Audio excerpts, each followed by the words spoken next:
Considero que esse momento é um momento de agudização da crise, né? Uma crise que não necessariamente é uma crise brasileira, mas é uma crise que revela algumas contradições do próprio capitalismo.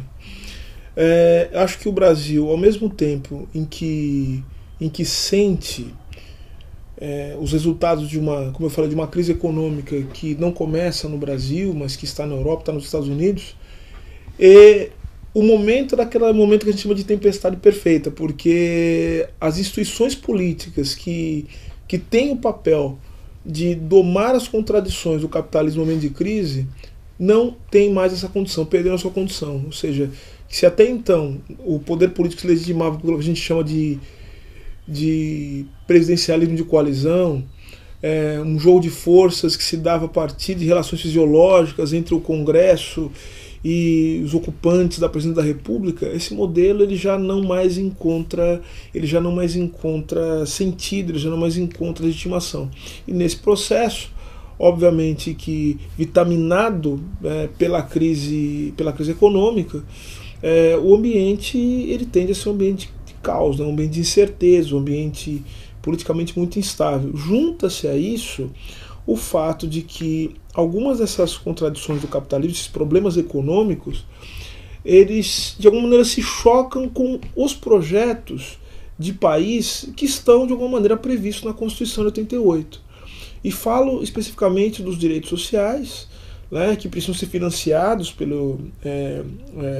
de alguma forma pela atividade tributária do Estado brasileiro.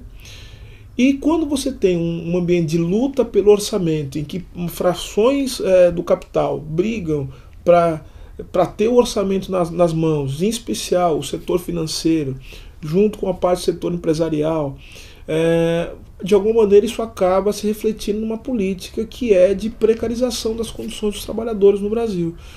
E para que esse desmonte seja completo, é fundamental se destruir as garantias que foram dadas na Constituição de 88. E falo especificamente dos direitos sociais, que são as garantias trabalhistas, do direito previdenciário também, da Previdência, enfim, da saúde, da educação. Tudo isso vai sofrendo um processo de erosão e que se reflete, como eu falei, numa intensificação da luta política no Brasil. Pois bem, antes de responder sua questão sobre a tributação no Brasil, é importante fazer uma consideração sobre o governo Temer, né? Eu acho que uma das características do estágio atual da sociedade capitalista, que são alguns autores importantes, né? Cada vez mais que as decisões políticas sejam tomadas longe de processos democráticos, ou seja, uma economia de espoliação, de superexploração, tal como a financiarização da economia, ela exige um assalto à democracia. Ela exige que a democracia seja castrada, porque de outra maneira, uma consulta popular para que tais medidas fossem aprovadas, legitimadas, seria absolutamente sem sucesso. Então é fundamental que se criem esquemas, né, e que a gente pode chamar abertamente de golpe, para que o poder popular seja castrado de tal sorte que as políticas sejam tomadas sem que o povo seja consultado. É só assim que é possível, por exemplo, retirar conquistas históricas dos trabalhadores brasileiros, como são os direitos sociais. E aí, respondendo a pergunta sobre a tributação, esse também é um outro aspecto. Veja que o par do empresariado reclama de pagar muito tributo no Brasil. Vários estudos demonstram que quem paga tributo no Brasil são os mais pobres. Quanto mais você ganhar, quanto mais rico você for, menos tributo você vai pagar. Isso é uma conta que se faz, há estudos seríssimos sobre essa questão. E por que isso? Por conta da própria forma com que o sistema tributário no Brasil é constituído, e que não começa na Constituição de 88, começa antes disso. O sistema tributário brasileiro ele tem o seu ponto de partida no Código Tributário Nacional, que é o CTN de 1966, que foi construído no período da ditadura. Então vejam que a partir desse esquema de tributação, que a gente chama de regressiva, os tributos, eles são a tributação brasileira incide fundamentalmente sobre salário e também sobre consumo. São os trabalhadores que mais pagam os tributos. Vamos lembrar que, isso eu acho que é um ponto importante a ser dito, não incide imposto de renda sobre a divisão de lucro, sobre o resultado das empresas. Ou seja, se você é empresário, e falo isso como advogado tributarista, se você é empresário, você não recebe salário, obviamente, né? Você é capitalista, não recebe salário, você recebe dividendos. Esses dividendos, eles são isentos do pagamento de tributação, porque entende a lei que de alguma maneira o imposto de renda foi pago pela empresa na alíquota em geral de 15%. O 27,5%, que é o que deveria incidir, o máximo da alíquota de imposto de renda que deveria incidir sobre esses dividendos, o empresário não vai pagar. Ou seja, a lei tributária, ela cria benesses aos capitalistas, ao passo que a população mais pobre, ela sim é penalizada pela carga tributária mais alta. Só que aí nós entramos numa outra questão. Acabamos de falar dos direitos sociais. Os direitos sociais no Brasil, eles são fundamentalmente bancados, portanto, pela classe trabalhadora. É a classe trabalhadora que banca os direitos sociais. Ela que sustenta saúde, educação, previdência, enfim, os serviços públicos no Brasil. Só que a Constituição de 88, quando cria essa ordem tributária e ao mesmo tempo prevê esses direitos sociais, de alguma maneira isso está dentro de uma arquitetura em que eu tenho uma sociedade industrializada. Uma sociedade em que haverá o pagamento de salários que minimamente possam sustentar o consumo do trabalhador, mas que também possa gerar o pagamento de tributos à medida em que esses tributos serão revertidos para os direitos sociais.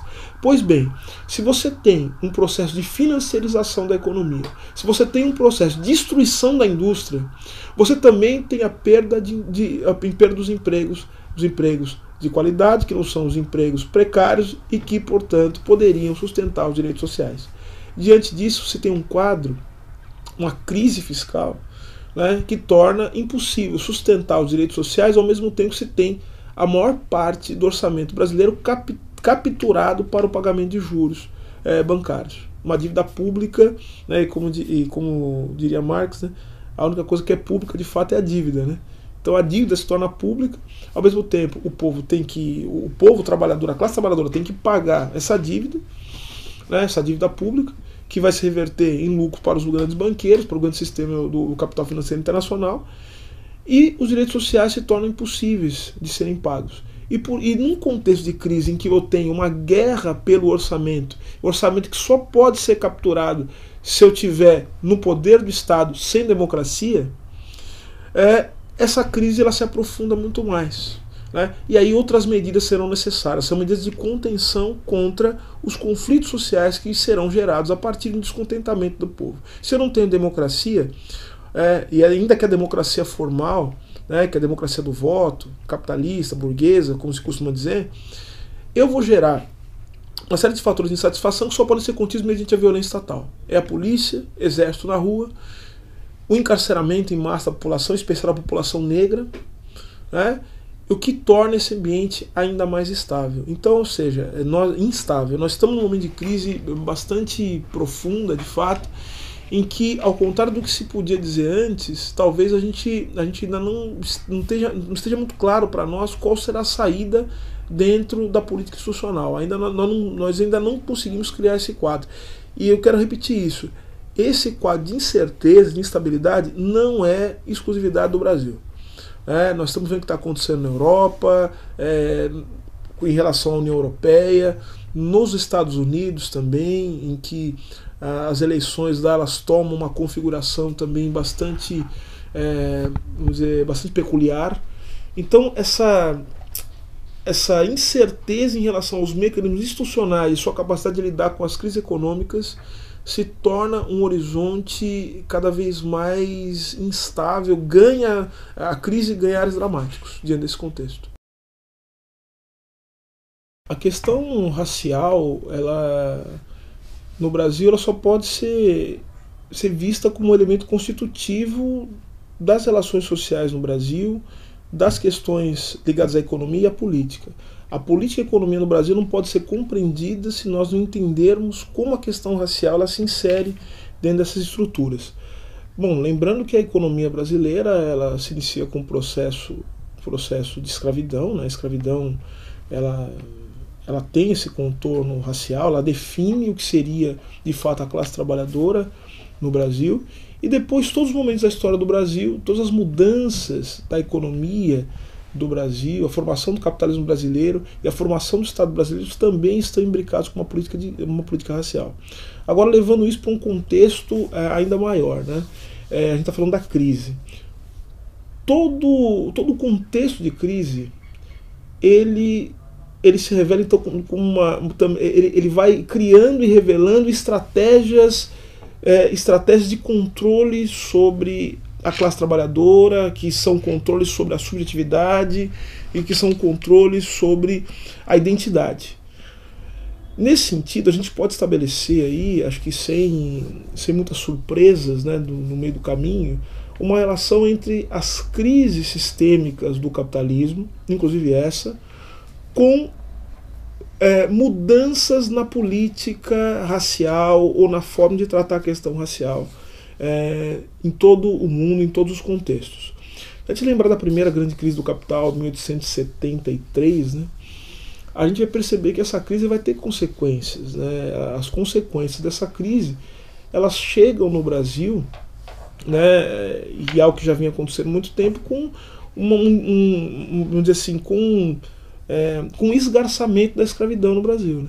A escravidão vai se esgarçando na segunda metade do século XIX, até que em 1880 você tem a abolição da escravidão. A segunda grande crise do capital, né, que é a de 29, também leva a uma série de transformações em relação à questão racial, e eu falo especificamente agora dos Estados Unidos. Isso aí tem consequências no Brasil também, mas nos Estados Unidos, por exemplo, a gente tem uma mudança, porque aí é necessário políticas de intervenção do Estado de alguma maneira reativem a atividade econômica. Só que ao mesmo tempo, paradoxalmente, que você tem a formação chamado do welfare state, do estado de bem-estar social, você tem também um descontentamento profundo da população negra e a luta pelos direitos civis, né? A formação das organizações sociais negras, que vão gerar, por exemplo, os Panteras Negras, lutando contra a desigualdade racial que graça nos Estados Unidos, a violência racial, a condição dos negros, da classe trabalhadora negra. Então, é um período de grande efervescência. No Brasil, a crise de 29, que tem uma relação direta aí com o posicionamento político em relação ao Estado Novo, a formação da industrialização no Brasil, nos anos 30, acaba gerando um discurso que é um discurso que tenta apagar as desigualdades raciais, o que é fundamental para a formação mínima de um mercado consumidor, ou seja, de relações juridicamente estáveis, né, em que a ideia da igualdade jurídica ela faça algum sentido. Então aí vai entrar o discurso da democracia racial. O discurso da democracia racial é um resultado também dessa reorganização das forças, tanto da produção capitalista, mas também do Estado, da política brasileira, para lidar com essas contradições. Então, toda vez que você tem uma mudança das formas de intervenção do Estado, e veja, e ao contrário do que dizem alguns liberais, não existe Estado não intervencionista. Se não intervém, se não tem capacidade de intervir, é porque tem algum problema político muito sério. Então o Estado perdeu sua capacidade de lidar e de usar a força, e Estado é isso. O Estado faz política, usa a força de maneira legítima ou às vezes não legítima também, usando os aparelhos de poder.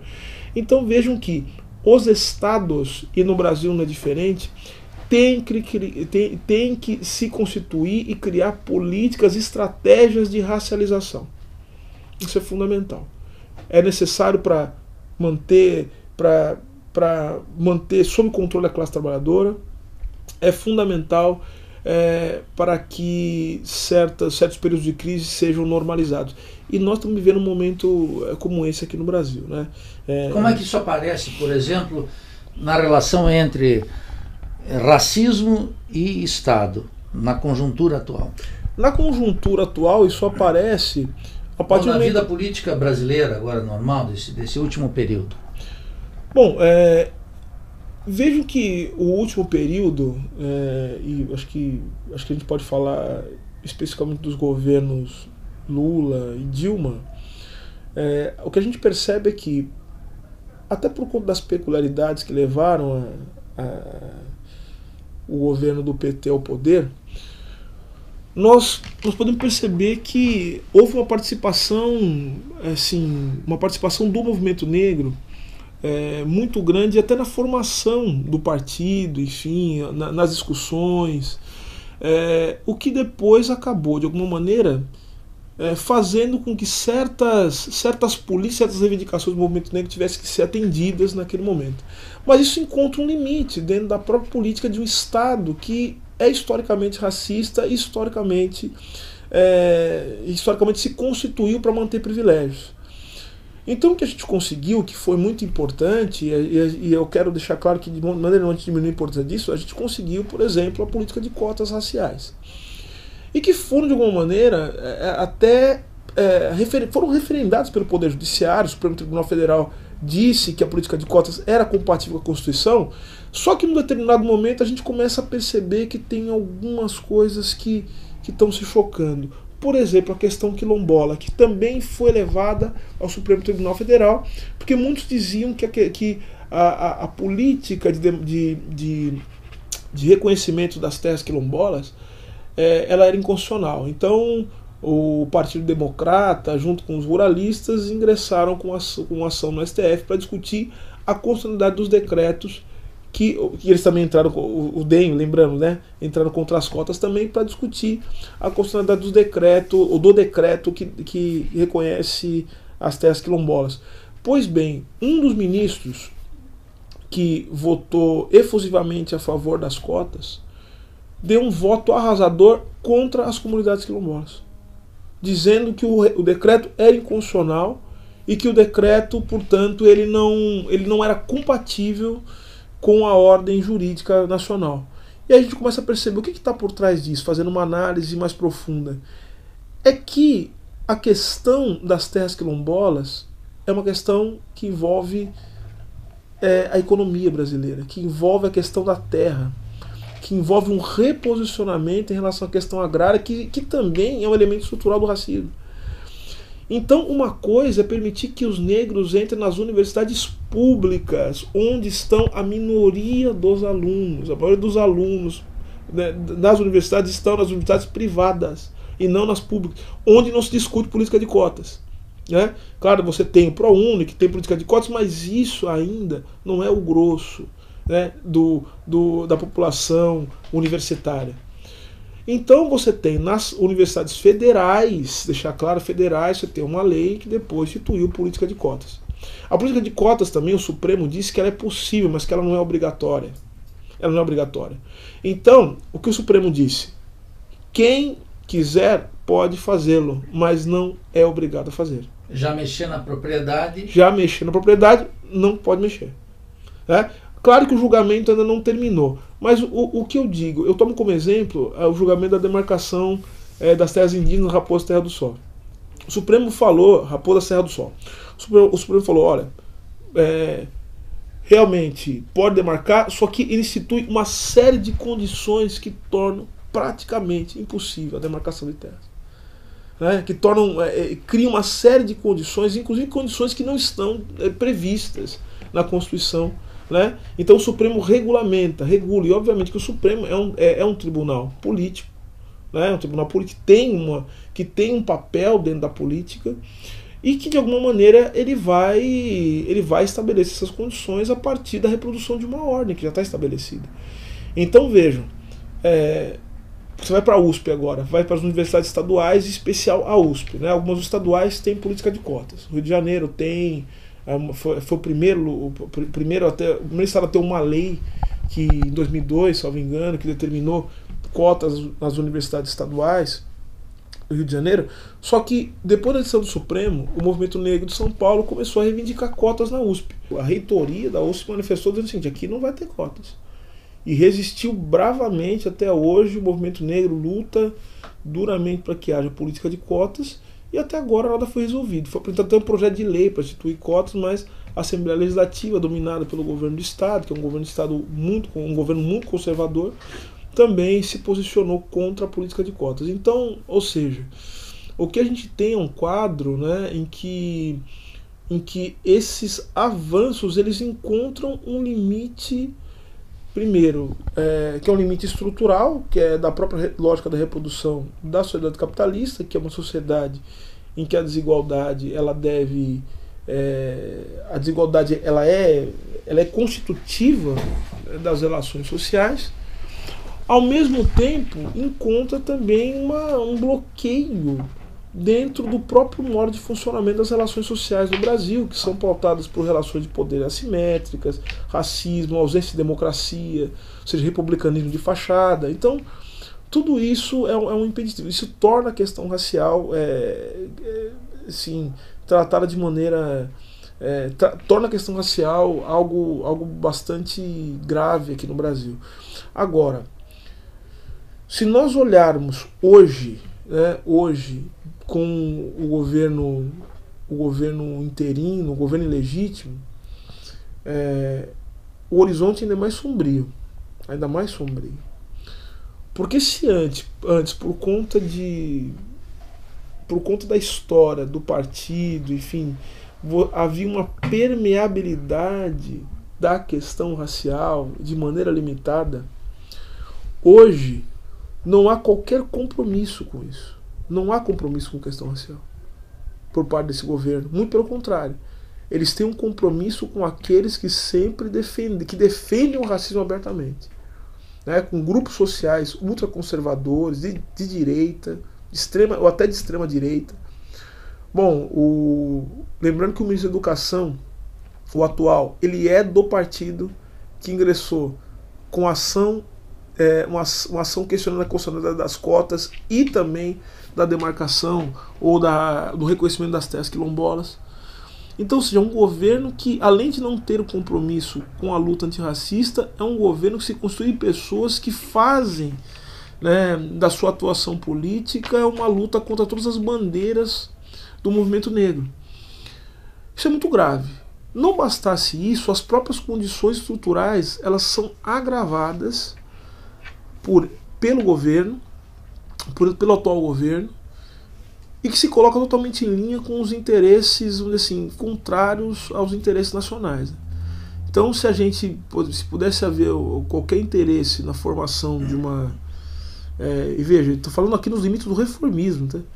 Pela construção de um Brasil independente, de um Brasil que tivesse as mínimas condições econômicas para sair, desse atoleiro histórico, e as condições de uma revolução brasileira, como se diz. Se a gente pudesse pensar nisso hoje, há um agravamento das condições estruturais, porque se você tem a destruição dos direitos sociais, essa destruição dessas mínimas condições, elas vão afetar em cheio a população negra. Então, quando você fala de ajuste fiscal e corte dos direitos sociais, ou das fontes de financiamento dos direitos sociais que tornam eles possíveis, ainda que de maneira precária, como acontece no Brasil, a população negra será mais afetada. Vamos lembrar o seguinte: a população negra ela é mais afetada quando se fala de saúde, a população negra é mais afetada quando se fala dos níveis de educação, a população negra é a mais afetada quando se fala do acesso à justiça, que também será afetado por isso. Ou seja, há uma série de estudos que demonstram isso. Então, quando você fala de precarização do trabalho, esse trabalhador que será precarizado, ele tem cor, e em geral ele tem gênero. E eu acho que é importante falar isso, um estudo recente do INESC, Instituto de Brasília de Pesquisa, que vai dizer que a carga tributária brasileira ela incide com a maior violência sobre as mulheres negras e não sobre os empresários que estão reclamando. Quem paga mais tributo no Brasil, o grupo social mais afetado são as mulheres negras por seguinte motivo, é simples explicar isso. Se você tem uma quadra em que você tem um grupo social que recebe os piores salários, mas que também consome, se a tributação é basicamente sobre salário e sobre consumo, proporcionalmente quem ganha menos paga mais. Proporcionalmente quem ganha menos paga mais. Então as mulheres negras estão na base da pirâmide salarial no Brasil. São aquelas que ganham menos e proporcionalmente trabalham mais. assim elas são as mais afetadas pela carga tributária, o que demonstra o seguinte: a tributação no Brasil ela é reprodutora da desigualdade racial.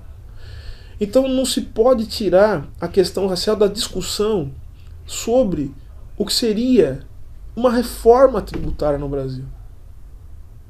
Discutir reforma tributária não é só discutir imposto sobre grandes fortunas, mas é discutir toda a transformação da arquitetura tributária brasileira para que nós possamos minimamente corrigir, ainda que de maneira limitada, algumas distorções do sistema da ordem econômica nacional. E que cria privilégios que são injustificáveis, que dá para entender como isso acontece, mas que são injustificáveis. Então isso é fundamental.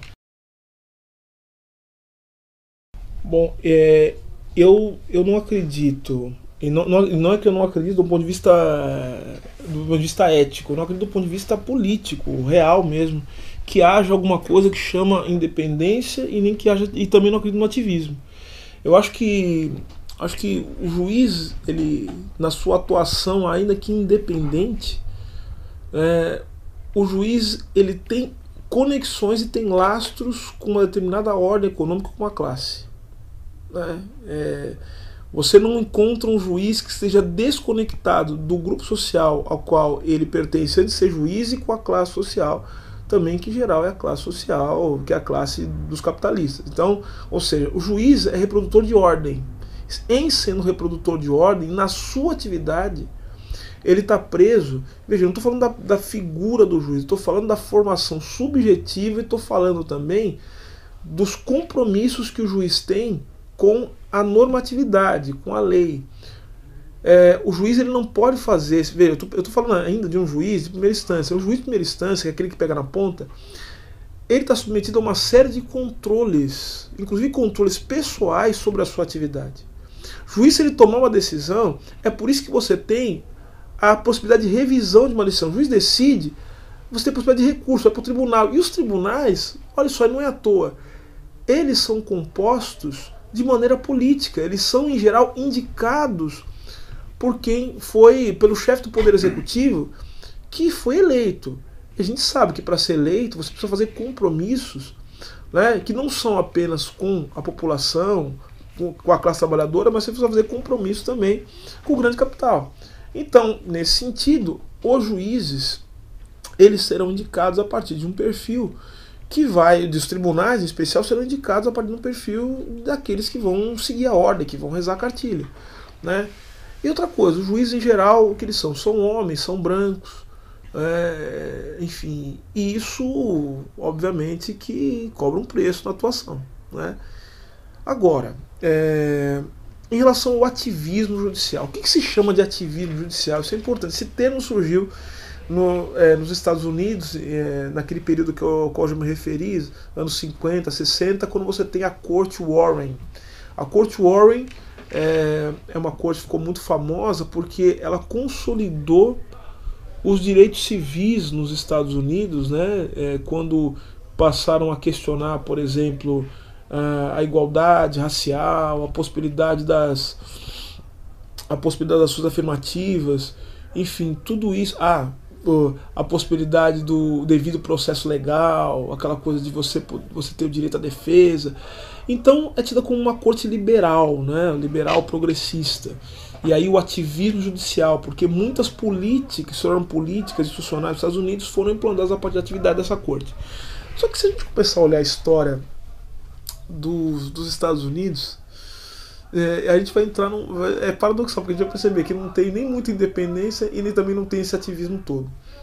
Lembrando só alguns fatos. Quando você tem na Suprema Corte Americana nos anos durante a crise de 29, o Roosevelt ele começa a implantar as políticas do New Deal. São políticas que prevêem intervenção do Estado na economia, criar demanda, enfim, direito, assim, mudar a condição da classe trabalhadora, interferir nos contratos de trabalho, essa coisa toda.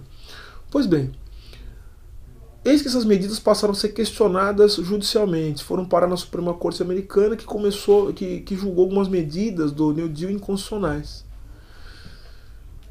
Bom, o que fez O Roosevelt.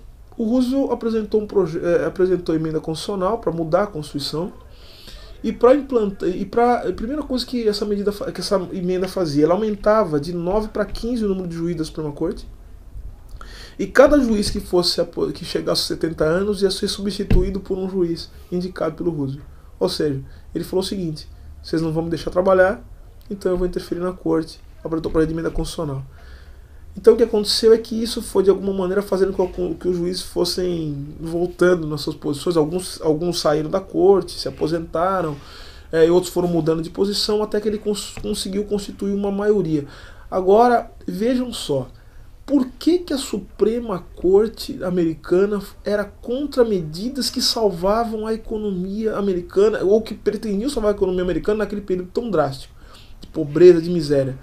Por um motivo muito simples: o juiz tem uma constituição ideológica. Isso já começa com a Constituição Liberal da Suprema Corte. A Suprema Corte, no período em que o Roosevelt começou o embate, era dominada por juízes que tinham uma visão absolutamente liberal da sociedade, que diziam o seguinte: o Estado não pode interferir na relação entre particulares. O Estado não pode interferir. Essa interferência é contra a Constituição, contra aquilo que os fathers, né, legaram como sendo substrato das relações sociais nos Estados Unidos, da Constituição americana. Mas aí você começa a estudar um pouquinho mais a história, né? Você vai percebendo uma coisa. A Suprema Corte americana começou a ter essa configuração bastante liberal depois que o presidente Ulysses Grant começou a nomear para a Suprema Corte americana os advogados das empresas das ferrovias, dos advogados das ferrovias. Os advogados das ferrovias, obviamente, eles começaram a ser indicados porque as ferrovias elas tinham um poder muito grande na economia dos Estados Unidos. E de alguma maneira elas começaram a indicar porque elas queriam evitar que decisões que pudessem de alguma maneira interferir no poder que elas tinham. E essa lógica dominou a Suprema Corte até Roosevelt, né? Que também, quando a economia norte-americana estava sendo ameaçada, aí foi necessária uma mudança. O que eu quero dizer com isso? Eu quero dizer que esse ativismo judicial, que muitos acham que é a grande saída, na verdade pode ser uma grande tragédia. Por que eu digo isso? Porque o juiz ele pode ser independente em relação a um governo, pode ser independente em relação ao partido, mas ele nunca é independente em relação à sua condição de classe e aos movimentos estruturais do capitalismo. Não é independente em relação a isso. Não há independência em relação a esse ponto. Isso a gente tem que entender como essas coisas funcionam. Por isso que as decisões do tribunal não são tomadas por um juiz isoladamente, são decisões por maioria, é colegiado. É para evitar exatamente que o voluntarismo de uma visão muito particular do mundo possa de alguma maneira se sobrepor à visão do conjunto, né? Que são juízes que como eu falei, são indicados. E que geralmente o juiz já tem uma carreira, né? Uma carreira que pode ser vislumbrada, que sofrem pressões também, né? Não se pense nisso. Ao mesmo tempo, uma outra coisa, é uma quimera liberal também achar que os juízes eles de alguma forma podem ter essa conexão política, né? Que eles não podem, que eles possam ter que eles possam não ter essa conexão com os poderes constituídos. Porque qual é a crítica que tem sido feita no Brasil? Não, porque os juízes de fato eles estão muito independentes, não sei o quê. O juiz tem que ter um maior compromisso com o povo. Eu quero lembrar agora das palavras do ex-ministro da Justiça, o Eugênio Aragão, né, quando ele falou a respeito do juízo do Ministério Público também, que acho importante falar. Vejam só, a Constituição subjetiva, para além da questão ética, como eu falei, da questão moral, quero falar da questão política. São pessoas que são recrutadas da classe média, pessoas em geral brancas, em geral homens, né, que passaram num concurso público dificílimo, ganhar um salário impressionante em relação comparado com o resto da população brasileira e que, portanto, não tem qualquer compromisso com o projeto de país. Eles têm compromisso com uma técnica que eles acham que é neutra, mas que nós vimos que não é neutra. É uma técnica que reproduz a ordem social. Então vejam, eu acho que uma parte das pessoas é muito iludida em relação a isso. Ficam críticos e falam assim, nossa, o Poder Judiciário, diante de um golpe de Estado, o Poder Judiciário tem que nos salvar, o Poder Judiciário tem que nos ajudar. Eu vou dizer uma coisa, mais uma vez a gente estudar um pouquinho de história. Não existiu nenhum golpe de Estado que não tenha contado com a participação do Poder Judiciário. O Poder Judiciário, aliás, não existe golpe sem Poder Judiciário. O Poder Judiciário participa do golpe. Pode ser que um indivíduo não participe, 2 ou 3. O que eu faço? Eu tiro esses 3. Hermes Lima, Vitor Nunes Leal, Evandro Luiz e Silva. O Supremo continuou a mesma coisa. O Poder Judiciário continuou funcionando sem esses 3 elementos. Esses 3 brasileiros que, de uma maneira, se opunham ainda que limitadamente ao golpe de 64. Né? Mas esse mesmo judiciário que hoje alguns pedem para salvar do golpe de 2016 é um judiciário que em 64, por exemplo, declarou que o João Goulart a presidência estava vaga com o presidente dentro do país. Não existiria escravidão se não fossem os juristas da escravidão. Não existiria o nazismo se não fosse o juiz do nazismo. Se você não tinha nazismo sem um Roland Freisler, você não tinha nazismo sem um Carl Schmitt, que é um jurista importantíssimo, não teria. Não é? Outros tantos, Teixeira de Freitas, né? Estou falando agora da escravidão aqui no Brasil, Teixeira de Freitas.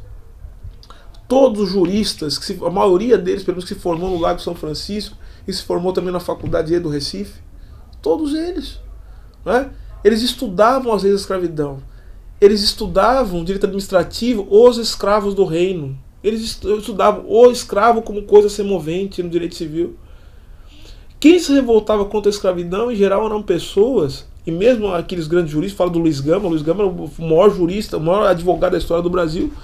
Mas vejam só a condição subjetiva desse homem, um homem que foi escravizado, um homem que era um gênio, que foi escravizado, que se tornou um homem livre, jornalista, e que não pôde se formar na Faculdade de Direito do Lago São Francisco porque não foi aceito, não aceitava-se que um homem formalmente livre, ainda mais negro, pudesse estudar na Faculdade de Direito do Lago São Francisco. Ou seja, os poetas, não os juristas, os poetas se voltavam contra a escravidão, os abolicionistas, né? Então vejam que os juristas desempenham um papel fundamental na reprodução da ordem, por pior que ela seja. E eu falo dos juristas, falo dos economistas, falo dos sociólogos, assim, dos jornalistas, é claro. Né?